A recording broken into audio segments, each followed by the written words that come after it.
Allahumma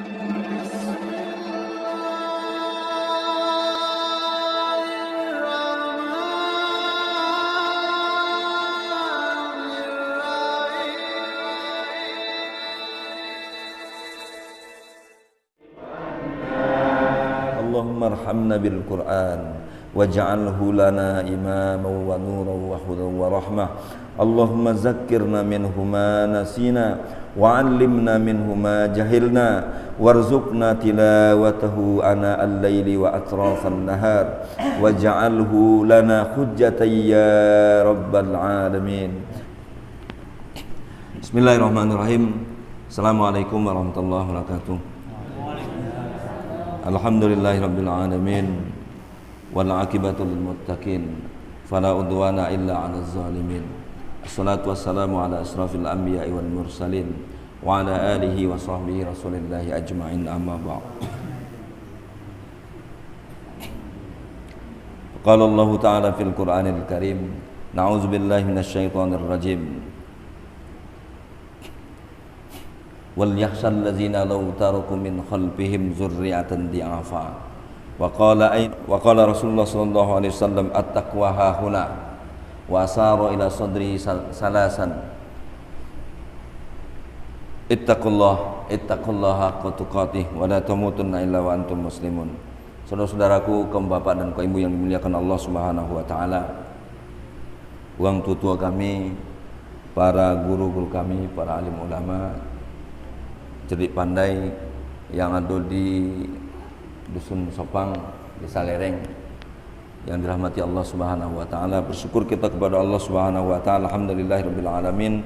Pada malam Aiko, pada malam hari ini kita dipertemukan oleh Allah Subhanahu wa taala dalam sebuah majelis khatam Al-Qur'an. Mudah-mudahan Allah berkati acara ini dan Allah kabulkan semua hajat kita, azam kita melalui apa yang sudah kita baca dari ayat Allah Subhanahu wa taala. Salawat dan salam tak lupa pula kita kirimkan buat baginda junjungan alam Nabi Muhammad sallallahu alaihi wasallam. Allahumma salli ala Muhammad wa ala ali Muhammad. Assalamu alayka ya Rasulullah, assalamu alayka ya Habiballah. Kaum bapak dan kaum ibu yang dirahmati Allah Subhanahu wa taala, Allah katakan dalam Al-Qur'an, wal yakhsal ladzina law taraku min khalfihim dzurriatan di'afa. Hendaklah kalian khawatir kalau seandainya meninggalkan di belakang kalian dzurriatan di'afa, keturunan yang lemah, yang dhaif. Rasulullah menginginkan kita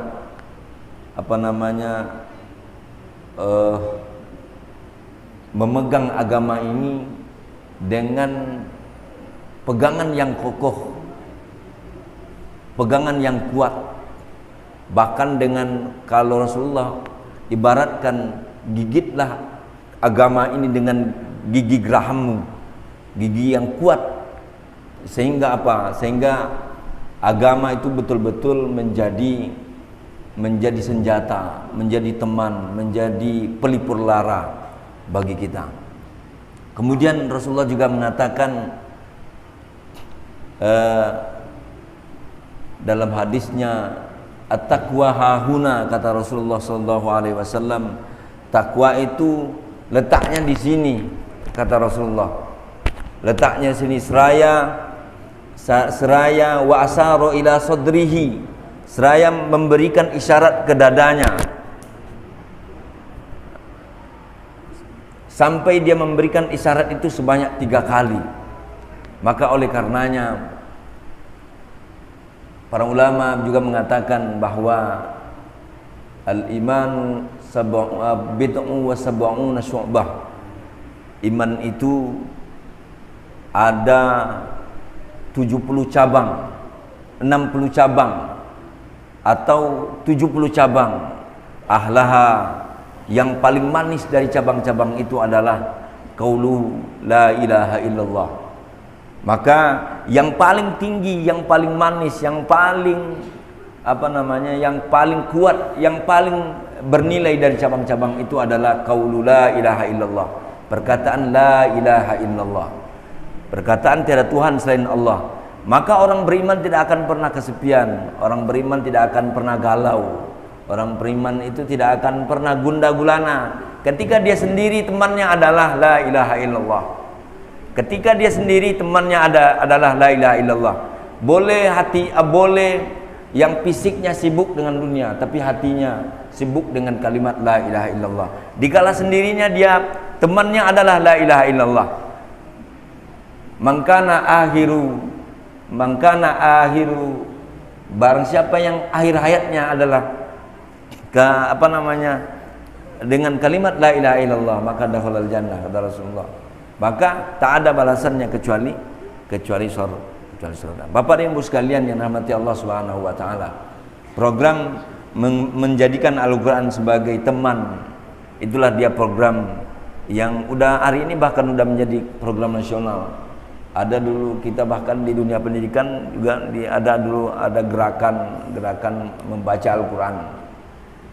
Ada setoran baca Al-Quran, kemudian ada gerakan, ada awards, ada apa lagi satu, ada one day one juz, satu hari satu juz bahkan.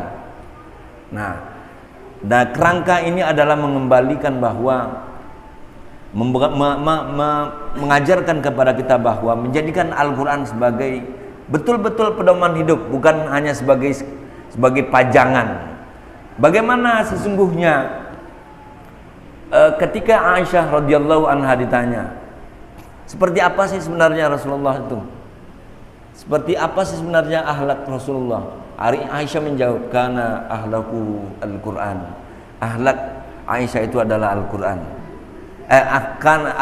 Akhlak Rasulullah itu adalah Al-Quran. Di sisi lain, bagaimana kemudian Rasulullah juga mengatakan bahwa Iqra'ul Qur'ana fa innahu ya'tiya yaumal qiyamati syafi'an li ashabih. Bacalah Al-Qur'an itu karena dia nanti akan jadi syafaat pada hari kiamat. Akan jadi syafaat bagi para pembacanya.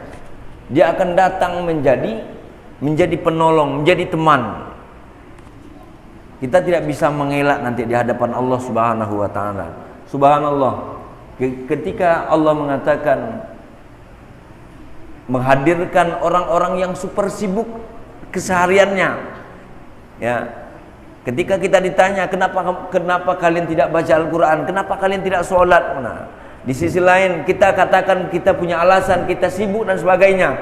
Allah datangkan orang yang super sibuk, sementara dia punya anak dan anaknya adalah para hafiz Al-Quran. Tidak bisa lagi kita bikin alasan di hadapan Allah Subhanahu wa taala. Kenapa kita tidak bisa baca Al-Quran? Super sibuknya kita dalam keseharian kita. Bahkan di hadapan Allah Subhanahu wa taala kita katakan kita sibuk. Kemudian Allah datangkan kepada kita orang buta. Bahkan orang buta ini dia adalah seorang hafizul Quran. Maka ini adalah langkah awal.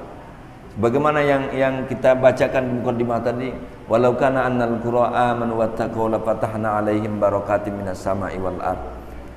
Kalaulah penduduk sebuah negeri itu amanu wattaqau la fatahna alaihim barakatim minas sama'i wal ard. Kalaulah penduduk sebuah negeri itu amanu wattaqau la fatahna alaihim barakatim minas sama'i wal ard. Maka Allah akan turunkan keberkahan dari atas langit, dari bawah bumi, dari arah samping, arah belakang, arah depan. Allah berikan keberkahan kepada penduduk negeri itu.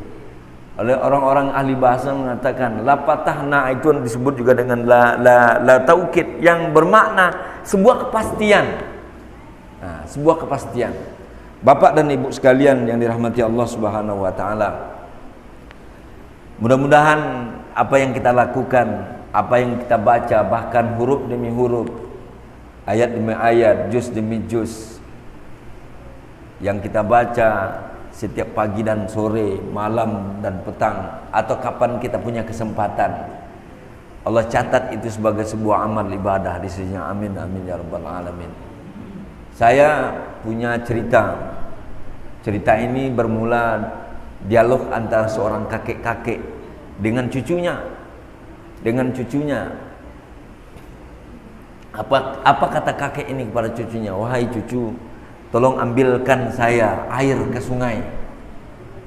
Tolong jemputkan saya air ke sungai. Nah, kakek ini ngasih tempat bejana. Bejana itu berlubang. Cino tong sampah, Pak. Tong sampah yang berlubang-lubang loh. Nah, si cucu bukannya karena saking patuhnya si cucu ini, dia jemput air ke sungai, dia ambil air, kemudian dia bawa pulang. Otomatis air bejana ini takkan pernah bisa bawa air sampai kapanpun. Nah, si cucu karena patuh dan taat kepada sang kakek, dia ambil air, dia ciduk air di sungai, kemudian dia bawa, dia gotong sampai di rumah. Sesampai di rumah, apa kata sang kakek pada cucunya? Mana airnya? Apa kata kakek? Jemput lagi. Nah, dijemput lagi sama cucunya. Jemput lagi ke sungai, dia ambil lagi, kemudian dia celupkan lagi kemudian itu bejana ke dalam sungai, dia angkat lagi airnya, kemudian bolong sampai ke bawah, terus menerus seperti itu sampai 3 kali. Lantas kemudian dalam yang ketiga itu si kakek, karena kakek yang bijaksana, kemudian nampak muncul pertanyaan di otak cucunya. Apa kata kakeknya? Wahai cucuku, inilah sebuah ibarat. Kita bisa bayangkan, kita baca Al-Quran tetapi kita tidak mengerti huruf demi huruf terjemahan daripada ayat itu. Apakah kemudian apa yang kita baca tidak memiliki nilai apa-apa? Itulah kata sang kakek. Ibarat kita baca Al-Quran tapi kita tidak paham apa yang kita baca. Ibarat kita jemput air ke sungai dengan tong sampah yang kotor.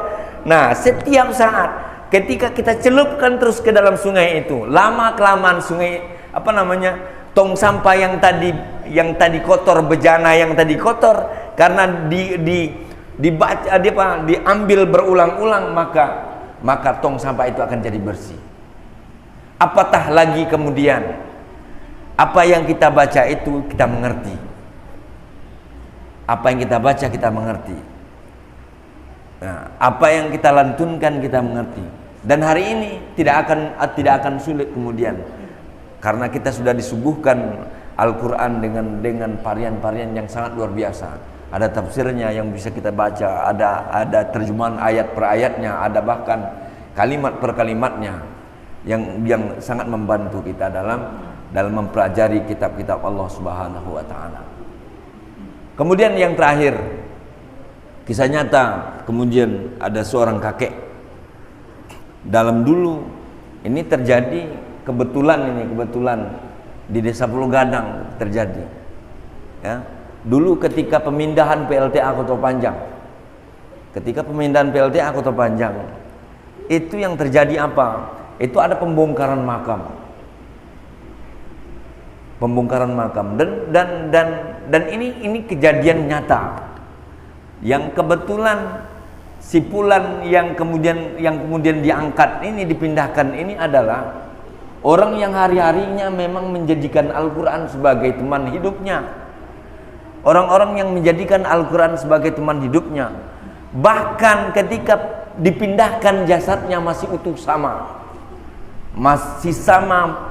Kemudian dulu semenjak dia ditanam ke liang lahat itu sampai kemudian dipindah, ketika pemindahan proyek PLTA itu jasadnya masih utuh dan sama. Bapak dan Ibu sekalian, ketika ditelusuri, oh mungkin bisa jadi ini dan bisa jadi gejala ini dan karena kan sekarang banyak asumsinya. Kemudian ditelisik dan ditelusurlah bahwa sesungguhnya yang dilakukan, kebiasaan dari sipulan ini, dari si jenazah ini. Dan beliau memiliki kebiasaan menjadikan Al-Quran sebagai teman hidupnya. Sebelum berangkat kerja, ba'da sholat subuh, dia buka satu lembar, 2 ayat, 3 ayat, 10 ayat. Kemudian dia baca surat Yasin. Begitulah sepanjang hari. Tak butuh waktu lama untuk hanya membaca surat Yasin, kemudian membaca ayat demi ayat 2, 3 sampai 10 ayat, kemudian baru selesai dia tutup, kemudian baru berangkat bekerja. Nah, ini kejadian nyata karena si Fulan ini pada dasarnya secara kekerabatan masih ada hubungan kerabatnya, dan kita termasuk orang yang ikut mengangkat dan nengok seksi sejarah itu, dan kebiasaan si jenazah ini tak ada kebiasaan lain kecuali hanya itu. Dan memang setelah saya tanya dengan keluarga yang lain, kemudian saya coba cari tahu apa sih sesungguhnya kebiasaan daripada mama Eko tadi. Ternyata setelah dicari tak ada yang tak ada yang istimewa sama dengan orang-orang yang lain. Tapi kemungkinan bisa jadi ya karena kebiasaannya adalah menjadikan Al-Qur'an sebagai teman hidupnya dari walaupun sesibuk apa dia. Tapi yang jelas setiap pagi ba'da subuh itu cerita anak-anaknya, cerita orang-orang yang ada di sekitarnya. Karena dia selalu mentadaruskan Al-Qur'an sampai dia kemudian dipanggil oleh Allah Subhanahu wa taala. Bapak dan Ibu sekalian, mudah-mudahan ada hikmahnya. Mudah-mudahan ini berlanjut. Tak ada yang rugi dari apa yang kita lakukan.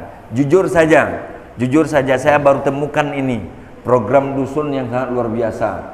1 week 1 juz. Satu minggu 1 juz. Bahkan dusun ini bisa menghatamkan.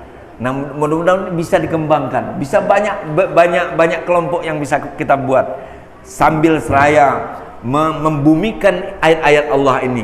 Jangan biarkan dia terpajang, berdebu di rumah sampai berdebu di etalase lemari.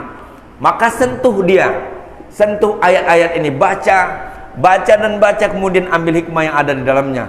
Maka insya Allah ketika kita jadikan Al-Quran sebagai teman kita, maka janji Allah berjanji kepada ahli Al-Quran bahwa keberkahan itu akan turun dari segala arah.